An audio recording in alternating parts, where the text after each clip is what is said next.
A soft light filled the room. The ceiling glowed gently like a fake sky. A man opened his eyes slowly. His body felt heavy, and his mind was foggy. Like waking from a deep sleep, he blinked, trying to understand where he was. He sat up on the strange bed, breathing hard. The walls were smooth, silver, and had no windows. Machines hummed quietly around him. His heart raced. This wasn't Earth. This wasn't anything familiar. Panic started to rise in his chest. Suddenly, a door slid open with a soft hiss. A tall, alien woman entered the room.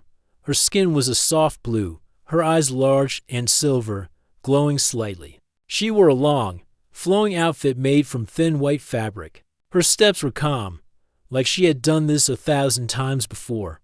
"Calm down, human," she said gently. He stared at her, confused and afraid. He tried to speak, but his throat was dry. Where am I?" he managed to whisper. The alien woman walked closer, but not too close. She spoke with a kind voice. "You're safe. You're in a medical room. Don't worry." He looked down at himself. Strange marks were on his arms, small glowing circles that faded as he touched them. His clothes were simple and soft, like hospital wear. He touched his head. No hair, smooth scalp. "What happened to me?" he asked. Louder this time, she tilted her head. "You were in an accident, many years ago. Your mind has trouble remembering, but it's okay. I'm here to help you." His hand started shaking. How long have I been here?" She paused, then slowly answered, 15 years. He blinked, shocked. 15 years? Yes, she nodded. "You don't remember because we reset your mind often. It's the only way to keep you stable." "What do you mean reset?" he asked, his voice rising. The alien woman took a deep breath. "Every time you wake up, your brain panics. The memories are too heavy, so we let them rest. We keep your body healthy, and at night, I help guide your thoughts."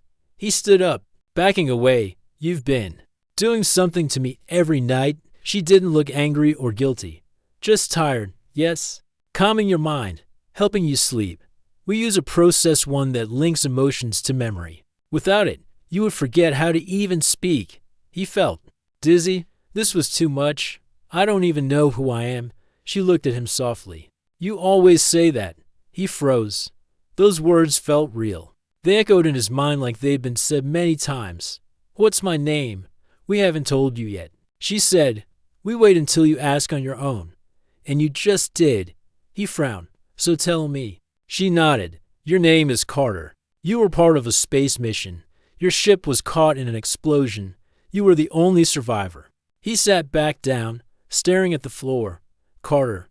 The name felt strange in his mouth. It was like trying to remember a song you've only heard once. Why would you do all this for me?" She gave a small smile. "Because I was there. When your ship exploded, I found your escape pod. I brought you here." He looked at her, trying to read her face. She didn't look like a liar. Her eyes held something else, maybe guilt, or care, or both. "What's your name?" he asked. I am Elia," she replied. "I'm a caretaker. And you've been doing this for 15 years, yes?" She said, "Every night, I help you remember how to feel safe. Every night, you forget. But it's okay. You're here now." Carter didn't know what to say. Part of him wanted to yell, to run, to escape. But another part of him felt calm near her, like his body trusted her, even if his mind didn't. He leaned back against the wall. "You said I asked the same things every time." "Yes," Elias said, walking to a small panel. She touched it, and a tray appeared, holding a glowing sphere. "You also ask what this is." Carter raised an eyebrow. "What is it?" "A memory aid," she said. "Not real memories, but feelings. When you touch it, you remember calm, safety. It helps you sleep." He didn't reach for it. "I don't know if I want to sleep." Elia placed it near his bed. "You will. You always do." Carter looked around the room again. Silver walls, soft light, no windows. Only one door. He felt trapped, but not in danger. More like stuck in a loop. He looked at Elia again. "Do you ever get tired of this?" he asked. She looked down for a moment, then said quietly, "Every time you forget me, It hurts. But every time you remember even a little, I stay. Carter didn't speak. He didn't know what to say. He just stared at the glowing sphere beside the bed as its soft light pulsed like a heartbeat. Maybe tonight he would remember more. Maybe this time he wouldn't forget everything. Carter didn't sleep right away. He sat on the edge of the soft bed, staring at the glowing orb near him. Its light pulsed gently, like it was breathing. Across the room, Elias stood silently. She didn't rush him. She only watched, her hands folded in front of her, calm and patient. After a while, Carter looked up. This thing, it makes me forget. Elias shook her head gently. No, it helps you sleep. It gives your mind peace, not confusion. He raised an eyebrow. But I wake up not remembering anything. She walked a little closer and sat down on a small stool near the wall. You forget because your brain can't hold all the pain. We don't force you to forget. We only stop the hurt. Carter sighed. He rubbed his forehead, trying to piece things together. You said my ship exploded. How did I survive? Your escape pod shielded you, she replied. You drifted for 6 hours in deep space. I found you. You were barely alive. Why were you there? He asked. I was on a quiet patrol, she said. Not a mission. I was simply passing through your region of space. It was chance, or maybe something else. Carter looked down at his hands.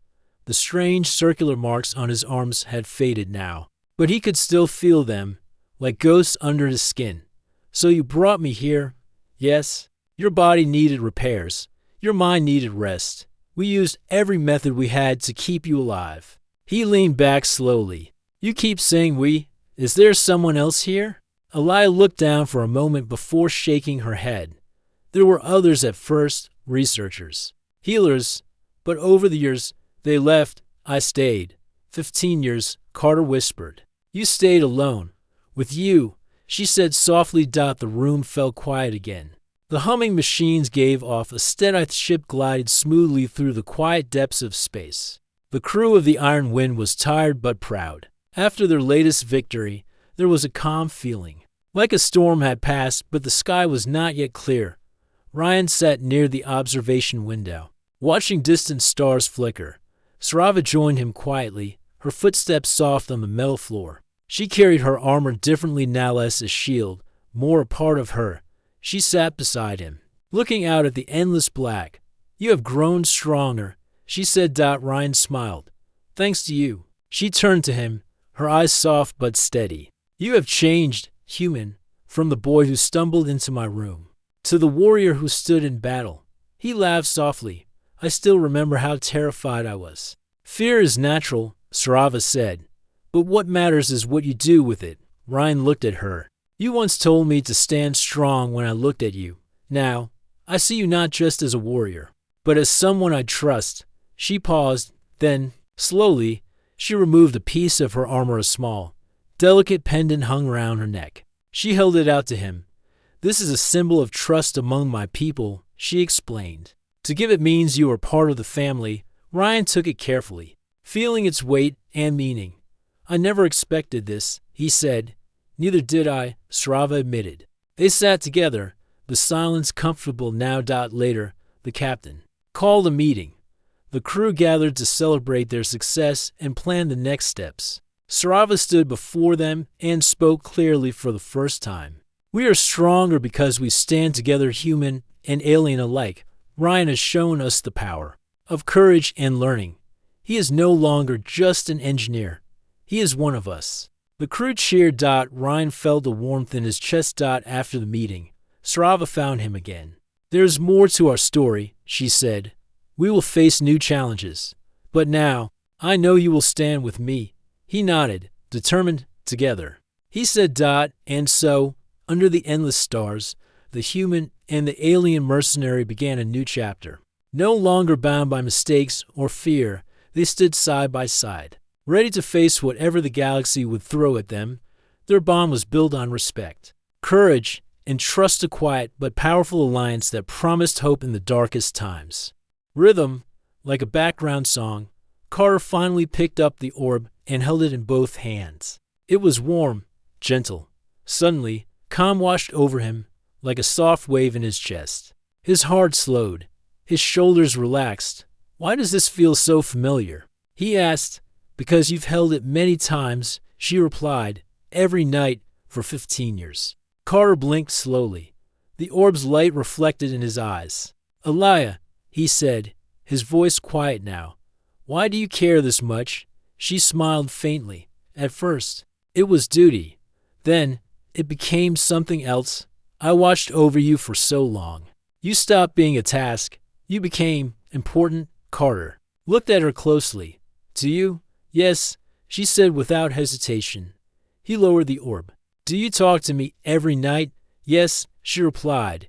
"You ask questions. Sometimes you cry. Sometimes you laugh. You tell me about Earth, your dog, your favorite food. Some nights you're angry, other nights quiet, but always you come back to me." Carter stared at the floor, his thoughts heavy. "And then I forget." "Yes," she whispered. Every morning, he placed the orb back on the tray and stood up. "I want to remember. I don't want this to reset anymore." Elias stood as well. "You've said that before. What happened?" he asked. "Your mind collapsed," she said gently. "The memories tried to return too fast. It caused pain, confusion, fear. You begged for the orb. You told me to help you forget again." Carter paced the room, trying to find balance between fear and trust. "How can I break the cycle?" Elia walked over to a wall panel and touched it. A soft tone echoed, and a square opened, revealing a stack of thin data sheets. She took one and handed it to him. "This is your journal entries. Written by you. We do this sometimes when you're stable enough. Read a little each day." Carter took it and sat down. He flipped through the pages. The handwriting was his, familiar but distant. Most entries were short. "Today I saw stars. They made me cry. Elia gave me something sweet. It tasted like home. I felt brave tonight. I hope I still feel brave tomorrow." Carter felt a lump in his throat. These weren't just words. They were pieces of himself, small parts trying to hold on. "Why didn't you show me this before?" he asked. "You weren't ready." Elias said, "But now you're stronger. You've lasted longer today than any other time." Carter looked up at her. "How long do?" "I usually stay awake before the reset, sometimes an hour, sometimes less," she answered. "Today, it's been almost 3. He smiled a little. "Maybe this time will be different."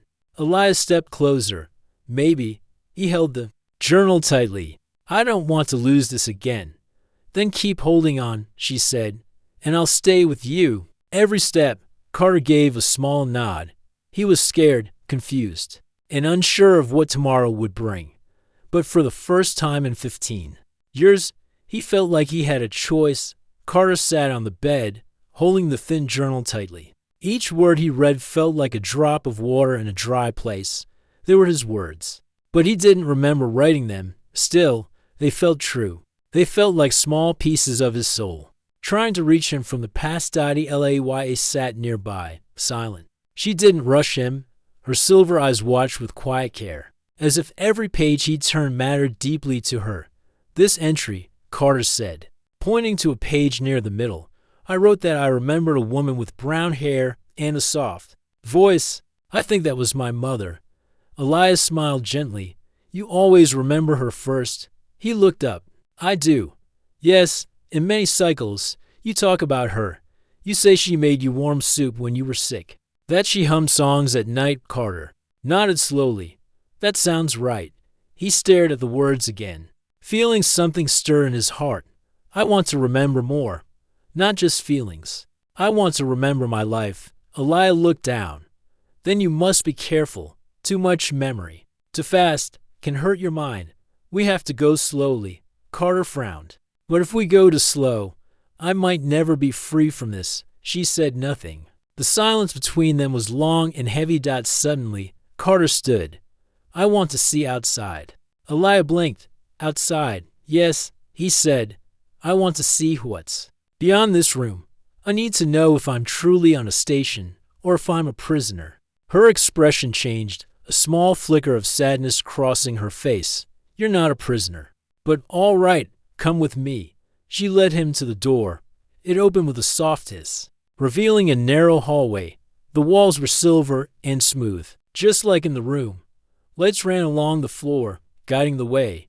They walked together in silence. Carter noticed that the station was quiet to quiet. There were no voices, no footsteps, no sound except the hum of machines. You said there were others. Carter said softly, there were, Elia replied. But over time, they left. The project was considered finished. Finished? He asked. But I'm still here. Yes, she said. They gave up. But I didn't. He looked at her. Why? She didn't answer right away. Instead, she stopped near a large window and touched a panel. The wall shifted, becoming clear like glass. Carter gasped. Outside was space, endless and deep. Stars shine like cold fire in every direction, and floating nearby was a massive planet, dark green and blue, with rings that shimmered like silver ribbons. That's Leora, Elias said. My homeworld. Carter stood frozen, eyes wide.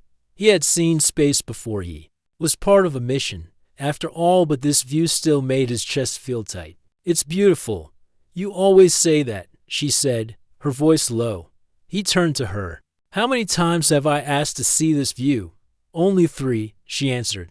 This is the 4th. So that means I'm remembering more this time, he said. Yes, she said with a small nod. They stood there for a while. The stars felt like quiet watchers, ancient and far away. Carter finally spoke again. Elia, do you have family? She looked surprised by the question. I did. My father was a researcher. My mother, a translator. But they are gone now. I'm sorry. He said. Thank you, she replied. He looked at her face closely. It was calm, but not cold. He saw something in her eyes, something human. Do you ever feel lonely here? Every day, she whispered, except when you're awake. Those words hit him deep. I didn't know. You couldn't, she said. You forget. He reached out and gently touched her hand. It was warm and smooth. Maybe I won't forget this time, she smiled, but there was sadness in it. I hope so. Suddenly, Carter's head began to ache, a sharp pain, like a blade slicing through fog. He held his forehead and stumbled. Carter? Elia rushed to his side. I'm okay, he said, breathing hard. Just something flashed, a memory. I think. What did you see? He closed his eyes. A fire, red lights, people shouting. And a woman in a blue uniform, she said. My name. She looked scared. Elia helped him sit down near the wall. That was your commander, she said softly. You told me about her before. I remember her voice, he said. She told me to get to the escape pod. She said she'd hold the door. Elia placed a hand on his shoulder. You're remembering. That's a good sign. He looked at her. But it hurts. Yes, she said. Healing always does. He sat quietly, the stars still shining behind him. For the first time in years, he didn't feel completely lost. Carter's head still throbbed as he sat by the window, watching the stars outside. The sharp pain from his sudden memory faded slowly, but the images stayed with him. Fire, shouting. A blue uniform, a brave woman holding a door. His mind was like a puzzle. Pieces scattered and waiting to be put together. Elias sat next to him quietly, her hand resting gently on his arm. She could feel the struggle inside him, the fight to remember without breaking. You're stronger today, she said softly. He gave a small nod. But it hurts so much, these flashes. They scare me. I know, she whispered. Your mind tries to protect you. That's why it hides the memories sometimes. Carter looked at her, searching for answers. Then why do you keep bringing them back? Why not let me forget and be at peace? Elias sighed, her silver eyes reflecting the distant stars. Because you're not at peace yet. Your life isn't over. And one day, you need to stand on your own again. Stand, Carter repeated, a small smile breaking through the pain. Like a soldier, yes, Elias said. You were a soldier once, part of something bigger than yourself. He looked down at his hands, fingers trembling. I want to remember who I was, not just the pain, but the good too. My friends, my family, they're still with you. Elias said, in your heart. Carter took a deep breath. Tell me more about that night. The explosion. The escape pod. Eliah's face grew serious. Your ship was attacked during a mission. The enemy struck hard and fast. You had little time. I remember the alarms, Carter said quietly. The panic? Trying to get everyone to safety. Your commander stayed behind to hold the door, Elias said. She made sure the pod launched. It was the last thing she did. Carter closed his eyes. I owe her my life. She would be proud, Elias whispered. The room was silent again, but it felt different now. Not heavy with fear, but filled with quiet hope. Carter stood slowly. I want to see the escape pod. Elias looked surprised but nodded. There's a small hangar nearby. Come with me. They walked through the station's halls. The hum of machines steady beneath their feet. Carter's heart beat faster with each step. He wondered if the pod still held any clues about his past. When they reached the hangar, Elias pressed a button. A large door slid open, revealing a small silver pod, worn but intact. It floated gently in a charging cradle. Carter stepped closer, running his hand over its smooth surface. This saved me, yes. Elias said. Inside, you were alone. For hours, drifting through space. He looked at the small window on the pod's side and saw the stars outside. I remember feeling so cold, so scared. But you never gave up, Elias said. That's why you're still here. Carter sat beside the pod, lost in thought.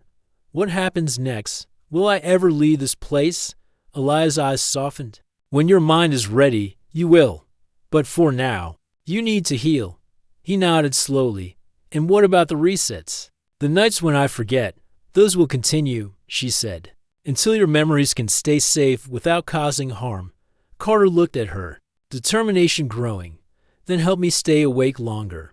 Elias smiled for the first time in days. We will try. As they left the hangar, Carter felt a spark inside him, a small flame of hope. Maybe, after 15 years of silence and forgetfulness, his story was just beginning. Carter lay on the soft bed, staring at the glowing orb on the tray. His mind was busy, filled with new memories and old pain. Elias sat nearby, watching him carefully. She knew today had been harder than most. How do you feel? She asked gently. Carter closed his eyes and took a deep breath. Tired, but different. Different how? She pressed, like a weight was lifted. He said slowly, but I'm scared the memories will come back and hurt me. Elias nodded. That fear is natural. Your mind tries to protect itself. He opened his eyes. Is there a way to stop the resets? To keep the memories? Maybe, she said. But it will take time, and you must be patient. Carter sat up, frustration growing. I don't want to wait. I want to be free. Elias smiled softly. Freedom comes in steps. You've taken the first. Suddenly, an alarm beeped softly from a nearby console. Elias stood quickly and moved to the panel. Carter watched, curious. There's a message. From Earth, Elias said, her voice calm but surprised. Carter's single quotes as heart jumped. Earth, after all these years? Elias nodded. Yes, it's a short message. They never stopped searching for you? Carter's eyes filled with tears. They didn't forget me. She pressed a button, and a holographic image appeared. It showed a group of people standing on a space station, waving and smiling. A woman's voice spoke. Carter, if you can hear this, we're coming to bring you home. Carter felt hope rise inside him. Home? Elias reached out and took his hand. You're not alone anymore. He squeezed her hand back. Thank you, Elias, for everything. She smiled warmly. You saved me too. Over the next days, Carter worked hard to keep his mind awake. He read from his journal, practiced speaking, and asked Elias questions about the stars, about life outside the station. Sometimes the pain came back, sharp and sudden. But with Elias' help, he learned to face it. He found strength he didn't know he had. One night, Carter looked at Elias and said, I want to try something new. No resets, no forgetting. I want to face the memories head on. Elias studied him. Are you sure? I have to be, he said firmly. That night, Elias connected the orb to a special machine. Instead of wiping his mind, It gently helped him recall his memories without pain. Carter closed his eyes and let the images come. He saw his ship, the crew, the explosion. He saw his commander's brave face, the stars shining outside the pod window. He saw Earth blue, green, a live dot. When he opened his eyes, he smiled. I remember. Elia's eyes shone with tears. You did it. Carter reached out and took her hand. We did it, together. They both knew the journey was not over. Many memories still hid in the shadows, waiting to come back. But for the first time, Carter felt hope. Hope for the future. Hope for home. The days passed slowly, but steadily. Carter's mind grew stronger each morning. With Elia's help, he faced his memories without fear. The pain was still there, but it was smaller now, like a quiet echo instead of a storm. One morning, Carter stood by the big window again, watching the planet Leo turn slowly in the black space. The sunlight glimmered on its rings, making the view magical. Elaya joined him, carrying the cups of warm drink. She handed one to him and smiled. How do you feel today? Carter took a slow sip. Better. I'm not afraid to remember anymore, and I want to prepare for what comes next. Elaya nodded. The team from Earth will arrive soon. They want to bring you home. Carter looked at her, eyes shining. I never thought I'd hear that. They never stopped searching. Elaya said softly, you're important to them. He looked out at the stars, his heart beating with hope and fear. What if I'm different now? What if I don't fit back home? Elaya placed a gentle hand on his shoulder. You are still you, and those who care will understand. Carter smiled. Thank you, Elaya, for saving me, for helping me find myself. She blushed slightly. I only did what anyone would. No, he said, you did more. You gave me life. They spent the next days working together. Carter helped repair small systems on the station.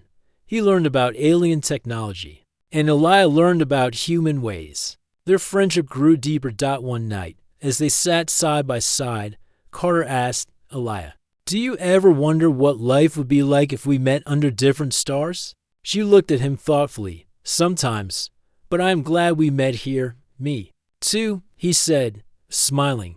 The day the Earth team arrived, the station buzzed with new energy. Ships flew close by, lights flashing. Carter watched nervously as the door opened and familiar faces appeared on the screen. A tall man stepped forward. Carter, we're here to bring you home. Carter felt tears in his eyes. Home? I've waited so long. Elaya squeezed his hand. You're ready. The team prepared the ship for departure. Carter looked at Elaya one last time. Thank you for everything. She smiled warmly. Go home, Carter. But don't forget me. He nodded. Never. As the ship left the station, Carter looked out the window at the stars. He felt ready for the future, ready to face the world again. And for the first time in 15 years, he felt free. Carter sat quietly in the ship, watching the stars move past the window. After 15 years alone, he was finally on his way home. His heart was full of hope and a little fear. He wondered how Earth would welcome him, how much he had changed. The ship's engines hummed softly. Beside him, Elaya stood, her blue skin glowing gently in the dim light. She had chosen to come with him, leaving her world behind. They were no longer caretaker and patient. Now, they were companions, friends who had shared pain and healing. Do you think they will accept me? Carter asked, his voice low. Elaya smiled warmly. Anyone who cares will see the person you are, not just the past. Carter nodded. I want to remember everything. The good, the bad, the laughter, the tears. I want to live fully. She reached out and took his hand. And you will. They talked about Earth, about the smells, the sounds, the people he had missed. Elaya was curious and eager to learn. Carter shared stories he remembered, stories he hoped to rediscover. As the ship entered Earth's orbit, Carter's nerves grew. He felt like a stranger returning to a home he barely knew. The ship landed softly, and the hatch opened. A crowd waited. Doctors, family, friends. They smiled and cried as they saw him. A woman stepped forward, his mother. Her eyes filled with tears. Carter, she whispered, we never stopped hoping. He reached out and held her hands. I'm here. I'm home. Elias stood quietly, watching the reunion. She felt happy for Carter, but also a quiet sadness. This was a new beginning for him and a goodbye for her. Carter noticed and took her hand. You don't have to leave. She shook her head gently. My place is here. But I will visit. He smiled. Thank you for everything. Days turned into weeks. Carter learned to live again among his people. He found strength in memories, both new and old. He shared stories of space, of stars, and of Eli the alien who never gave up on him. One evening, as the sun set, Carter looked up at the sky. He felt peace. The long night of forgetting was over. He had found himself again, and he knew, no matter where life took him, he was never truly alone.